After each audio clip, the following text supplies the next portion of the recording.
جاء في الحديث القدسي عن الله عز وجل: يا ابن آدم جعلتك في بطن أمك وغشيت وجهك بغشاء لئلا تنفر من الرحم، وجعلت وجهك إلى ظهر أمك لئلا تؤذيك رائحة الطعام، وجعلت متكئا عن يمينك ومتكئا عن شمالك، فأما الذي عن يمينك فالكبد، وأما الذي عن شمالك فالطحال،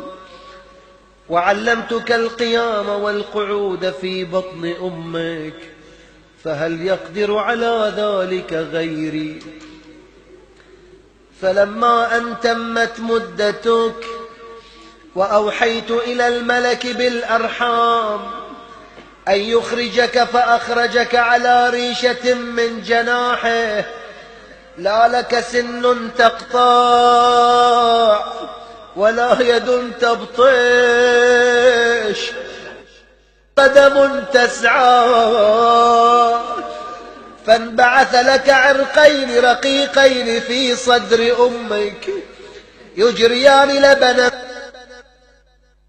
حار في الشتاء بارد في الصيف، وألقيت محبتك في قلب أبويك فلا يشبعان حتى تشبع ولا يرقدان حتى ترقد. فلما قوي ظهرك واشتد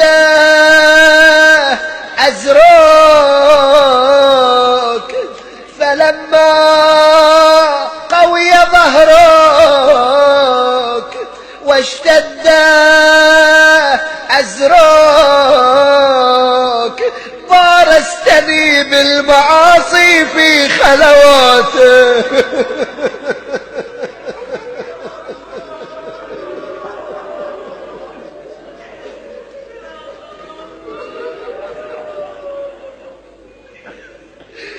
بارزتني بالمعاصي في خلواتك ولم تستحي مني،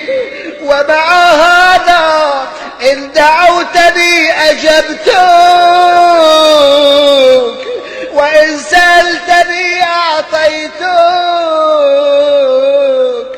وإن تبت إلي قبلتك.